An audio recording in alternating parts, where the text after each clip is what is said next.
Olá, bem-vindos ao Curiosamente, um podcast do GIM, agora em parceria com o Observador. Em cada episódio convidamos uma figura pública para fazer perguntas aos cientistas do Gulbenkian Institute for Molecular Medicine. E neste primeiro episódio recebemos o músico Benjamin. Olá, Benjamin. Olá, é um prazer estar aqui. Curiosamente curioso? Muito curioso. Muito curioso. Eu sou João Miguel Santos e hoje vamos falar sobre mosquitos e sobre uma doença propagada por estes pequeninos insetos, a malária. É uma doença que mata milhares de pessoas por ano, sobretudo em África e sobretudo crianças até aos 5 anos.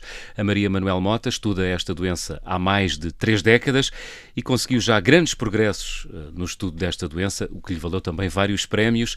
É investigadora e dirige a Fundação GIM. Viva Maria Manuel Mota. Olá, muito boa tarde e é um prazer estar aqui convosco. Muito bem.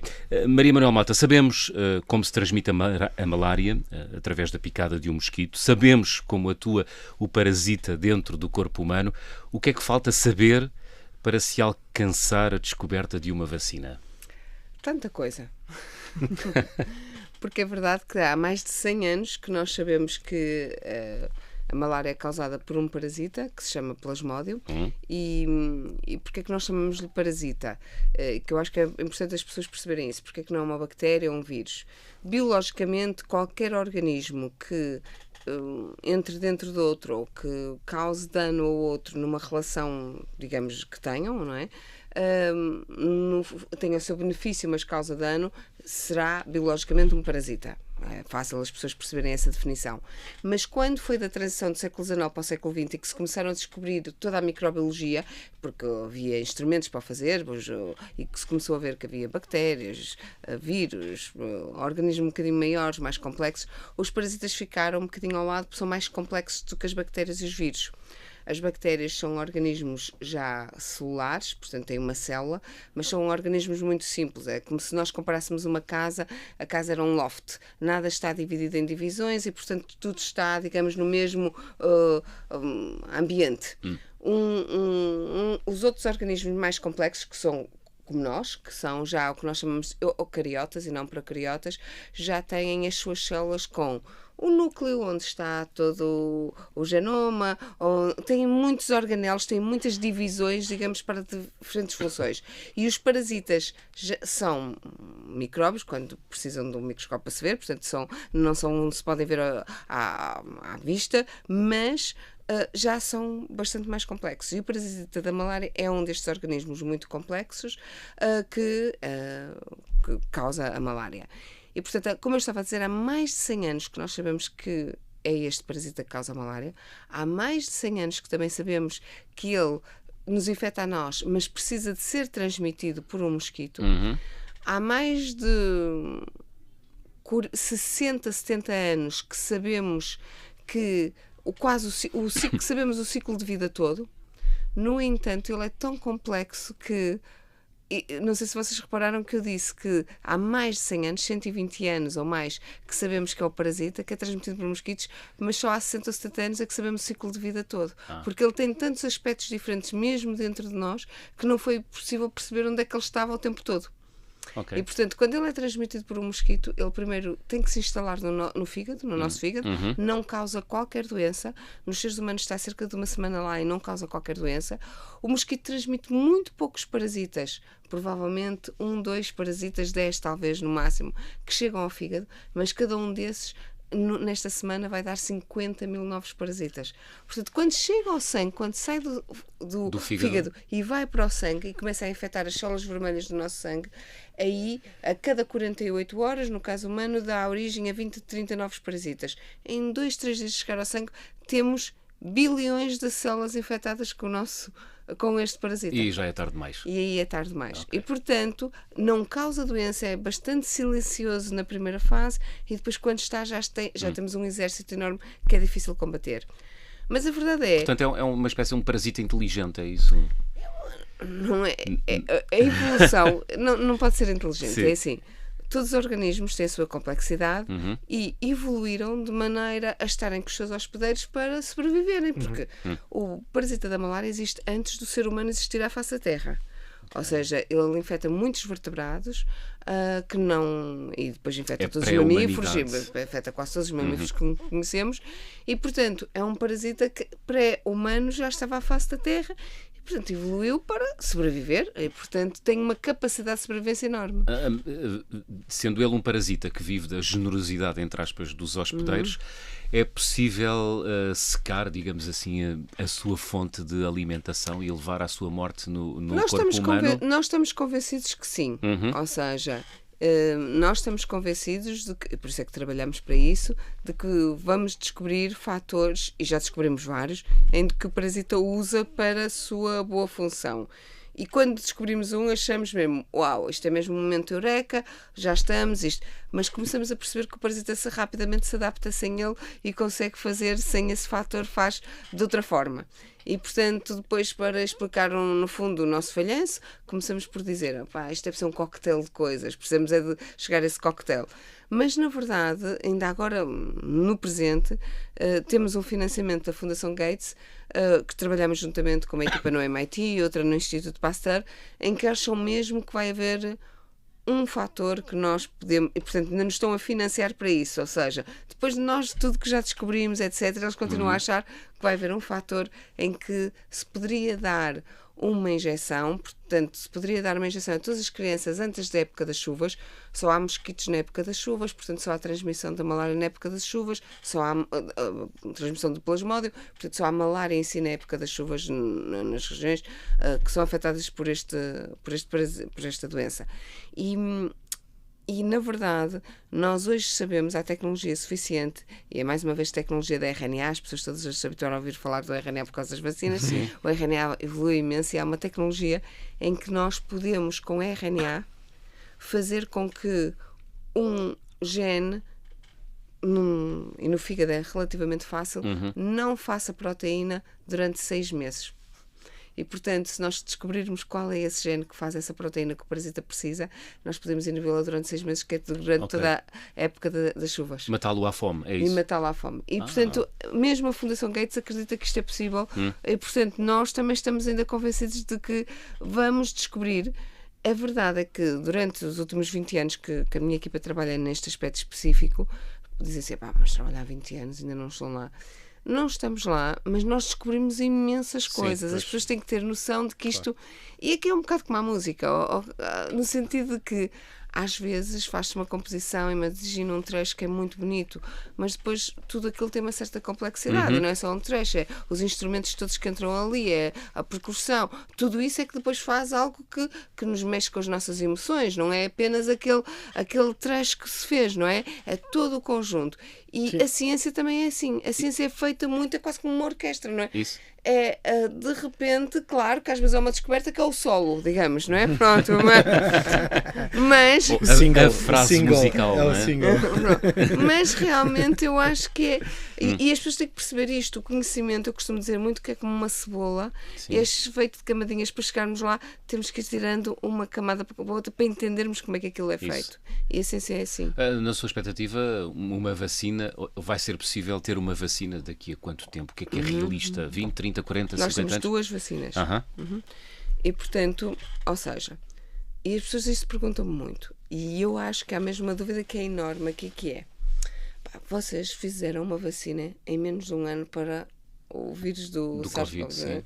Como é que não fazem isto cá há 50 anos, desde os anos 50, que as grandes campanhas da Organização Mundial de Saúde, portanto estamos a falar há 70 anos, que andam a pensar que poderiam ter uma vacina. Quer dizer, como é que é possível ainda não ter uma vacina? É algo completamente distinto, no sentido de que nós, na malária, não temos uma coisa que se chama imunidade estéril. Okay? No sentido de que, por exemplo, vou dar o exemplo do sarampo, que é até mais simples que o SARS-CoV-2, mas o vírus de sarampo, desde quando temos 2 hipóteses: ou morremos ou sobrevivemos e nunca mais temos sarampo na vida. Ficamos imunes. E, portanto, a vacina, quando surgiu, veio fazer a mesma coisa que o vírus faz, que é, veio fazer sem matar, veio fazer uma coisa que é atenuado e que simplesmente a pessoa fica. Na malária nós não conseguimos fazer isso com facilidade, a não ser com alguns tipos de parasitas, e temos no nosso Instituto Miguel Prudêncio, que trabalha uma vacina deste tipo, em que, dando parasitas atenuados, conseguimos, tem que ser uma grande quantidade, isto e aquilo. Portanto, nós estamos a tentar fazer melhor do que a natureza faz. E ao fazer isto, por exemplo, SARS-CoV-2, nós não fazemos melhor que a natureza. As vacinas não fazem com que não fiquemos infectados, fazem com que não ficamos doentes, que é exatamente, à medida que vamos sendo vírus, também não ficamos doentes agora, Sim. não é? Portanto, ficamos menos doentes, etc. Portanto, obviamente, Como se sempre o nosso corpo soubesse tenta repetir a defender-se. natureza. E aqui na malária temos que fazer melhor que a natureza, porque senão as pessoas estão durante muito tempo, muitos anos, com o perigo de morrer. Uma criança que vive nas zonas endémicas tem o perigo de morrer, provavelmente até aos 6, 7 anos de idade, e está a ter malária desde que nasceu, não é? Portanto, há todo um aspecto que é complexo de fazer. No entanto, como eu estava a dizer, há 2 vacinas. Só que essas 2 vacinas, antes, já havia uma antes da pandemia, e 10 anos antes estávamos a discutir nos grandes encontros científicos se ela devia ser administrada, ou seja, devia ser, no fundo, colocada nos locais. E muitos cientistas eram contra, incluindo eu, ok? Porque achávamos que a proteção é tão curta, era 30%, 40%, que tínhamos muito receio do que íamos causar nas populações, no sentido de que todas as campanhas de vacinação que surgiram nos nossos países, na Europa, etc., e depois em África, tudo isto, o que nós ensinamos aos pais e às mães, não é? Mas, quer dizer, e normalmente são mães que vêm dizer, o seu filho ou a sua filha está protegido deste organismo. Ali nós não podemos dizer isso. Sim, nós estamos a dar uma vacina que é 30%, mas continua a ter necessidade de pôr as redes mosquiteiras impregnadas de inseticida, que não é uma coisa agradável, não é uma coisa bonita de filme romântico ou esvoaçar, tudo isso. E as pessoas podem dizer, então, mas porquê é que eu estou a fazer isto se tenho que continuar a fazer aquilo? Portanto, e tínhamos receio. Claro que depois da pandemia, e o que observamos é que mal nós abrandamos todas as organizações mundiais de saúde, etc., começamos a aumentar os números, às tantas é melhor 30% que nada, não é? Pois. Benjamin, tens perguntas para fazer a Manuel Mota? Primeiro dizer que apreciei o paralelismo com a música e com a orquestra. Mas não é por estares aqui que eu fiz, porque eu costumo fazer muito com a orquestra. Sim, mas eu acho tudo dá trabalho, não é? Com uma investigação destas, imagino que o trabalho seja ainda mais, muito mais complexo do que estar a fazer música, provavelmente. Não sei. A minha pergunta vinha um bocado nesta boleia das vacinas, porque estamos a viver uma época estranha de desinformação, não é? De combate à ciência, à intelectualidade, muito generalizada, e era um bocado tentar perceber como é que isso, por exemplo, está a afetar a investigação a nível mundial e em particular em Portugal também. Imenso, porque nós sempre tivemos a noção de que temos que ter o apoio da população, ou seja, não é que haja ciência popular e ciência não popular, não é? A ciência é para todos, é feita por todos, e portanto não é para ser popular ou deixar de ser popular. Mas nós temos que ter o apoio da população, primeiro porque grande parte dos nossos financiamentos são públicos, portugueses, europeus, do mundo inteiro, e quando não são privados de pessoas que acreditam na ciência. Portanto, se a população, são mecenas, etc., portanto, se a população não acreditar, os governantes não sentem necessidade de achar que claro que agora até já temos governantes que são, não se dizem anti-ciência, mas é pior, era muito melhor serem ao menos diretos, na minha opinião, mas acreditam numa pseudociência e coisas que não... Porque as pessoas pensam assim, mas então o que é ciência exatamente? Ciência é uma coisa muito, muito clara, existe um método, e quem não cumprir esse método não se chama ciência. Ou seja, eu posso chegar a casa e com a minha filha fazer uma coisinha, uma experiênciazinha, mas não é ciência. Claro. É uma coisa sobre educação científica, sobre explicar como é que as coisas funcionam. Mas para ter resultados, e apesar de correr bem uma vez, não quer dizer que corra bem sempre, não é? Tem que ser reprodutível, claro. Tem que ser reprodutível em vários sítios do mundo. Essa parte é muito importante. É claro, e temos que ser... tem que ser contradita, tem que ser testada de maneira diferente, porque muitas vezes fazemos experiências que realmente naquela contexto a experiência parece indicar aquela interpretação é mais correta, e isso não é um mau cientista, fez a interpretação mais correta naquele contexto, mas num contexto diferente, uma pessoa que pensa de uma maneira diferente, que vê a perspectiva, que vê ponto, de uma perspectiva diferente, pode ter uma interpretação completamente diferente e tem que contradizer, e estes dois não são adversários. Os dois cientistas são colegas que simplesmente conversam e que chegam à conclusão, não vi sobre esse ponto, obviamente. Mas eu acho que a maior parte das pessoas, não sei, pelo menos muitas conversas que eu tenho acerca deste assunto é que as pessoas não percebem que a ciência é isso, que é o estudo, é estudar, é ter um método de estudo, é verificar resultados, comparar com outros colegas do outro lado do mundo. E é baseado em factos. E que as pessoas, cada vez nós temos que explicar o tempo todo que uma coisa é um facto e outra coisa é uma opinião. Todos nós temos o direito de ter a nossa opinião, e acho mesmo que não devia haver limites para a opinião. Mas o que não podemos é tentar fazer um discurso de como essa opinião fosse um facto, que não é. Ou seja, nós podemos... É a mesma coisa. Eu gosto de um preto, não gosto de amarelo. Outra pessoa gosta de amarelo. É a nossa opinião. Eu acho que esta cor não fica bem, esta cor fica bem. É uma opinião. E na ciência também. Eu, por acaso, quando como coisas com alho, a minha digestão é muito mais bem feita. Coisas que as pessoas adoram dizer. Isso não é ciência. Okay? Não foi testada, não foi feito para saber que realmente a grande maioria das pessoas, e há uma razão por trás de se sentirem super bem. E, portanto, há todo este aspecto que as pessoas têm que... E não tem mal nenhum a pessoa dizer que sempre que como coisas que tiveram um alho como tempero que se sentem lindamente, ok? Pronto. Não tem mal nenhum. A conclusão não se torna uma lei científica, não é? E, portanto, eu acho que este é um aspecto, tudo isto depois tudo que é suplementos, as partes alternativas, tudo isto, a pessoa tem que ter noção de que se não foi testado, não quer dizer que esteja errado. Sim. Mas tem que ser testado antes para estar certo, completamente para estar. E para ser cientificamente um facto. É só isso. Benjamin, tu encontras aqui alguma relação entre a ciência e a arte? Não, eu não tenho que fazer nada do que eu faço, tem que ser um facto ou que tem que ser comprovado. Isso é a maravilha da liberdade artística. Nem ninguém morre, nem ninguém... Essa parte eu gosto. Mas atenção, o que eu faço, eu também não mato ninguém, nem sim, faço ninguém sobreviver, porque sim. Estamos muito longe desse aspecto, não é? Mas isso às vezes também é visto do meu lado, estou a brincar à ciência. Não estamos a brincar à ciência, estamos a acumular conhecimento que faz com que depois de um dia isso ajuda a um facto novo, não é? Portanto, são vários factos e eu acho que isso é importante.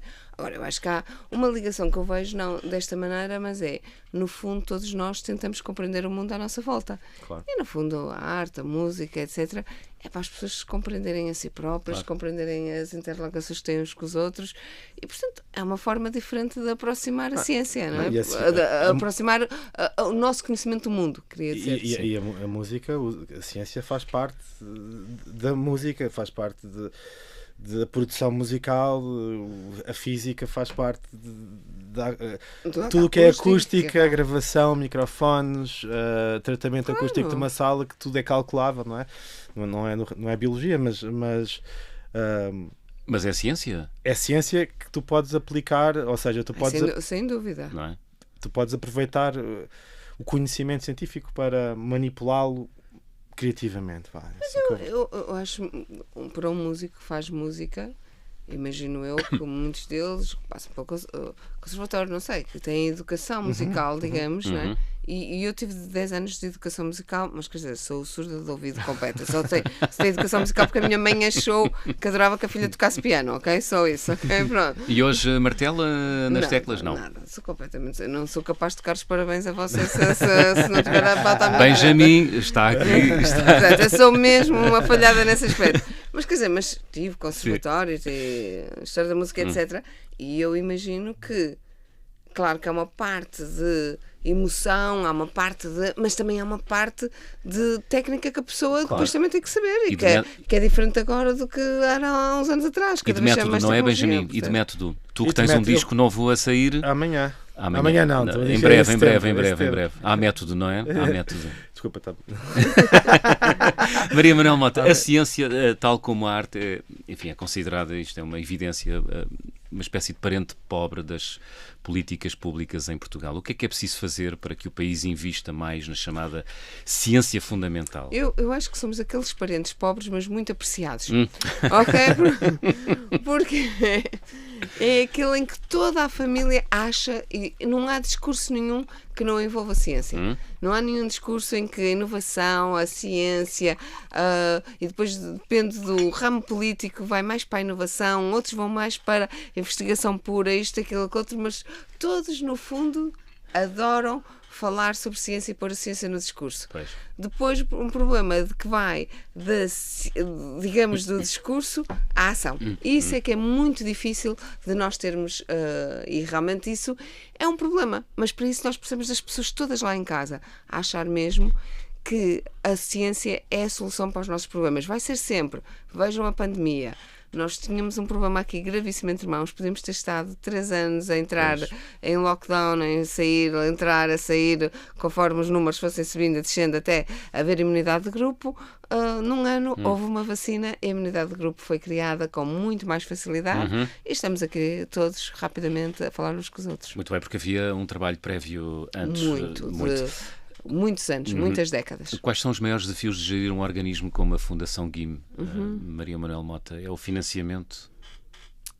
É o financiamento, é as pessoas, é tudo, não é? No fundo, são as ideias, não é? Sim. Uma Fundação GIM só funciona de ideias. E as ideias só funcionam com pessoas. Mas as pessoas só conseguem desenvolver as suas ideias se tiverem financiamento para as desenvolver. Portanto, no fundo, é uma pescadinha de rabo na boca e é mesmo algo que. Mas tudo começa nas ideias. Sim. Sem ideias é que nós não vamos conseguir nunca fazer nada. Mas os grandes desafios é nós conseguirmos atrair os melhores. Para atrair os melhores temos de ter financiamento. Muitas vezes as pessoas dizem, mas eles são o quê? Mercenários? Se tiver dinheiro? Não, não de todo. Mas as pessoas precisam de condições para trabalhar e isso é preciso financiamento. E, portanto, tudo, no fundo, o financiamento está aqui como a ferramenta essencial para que as ideias sejam desenvolvidas. Muito bem. Maria Manuel Mota, muito obrigado. Benjamin, obrigado também a ti. Pelo convite. E boa sorte para o novo disco. Obrigado. Ciência e música de mãos dadas no primeiro episódio do Curiosamente. Regressamos dentro de 15 dias. Até lá.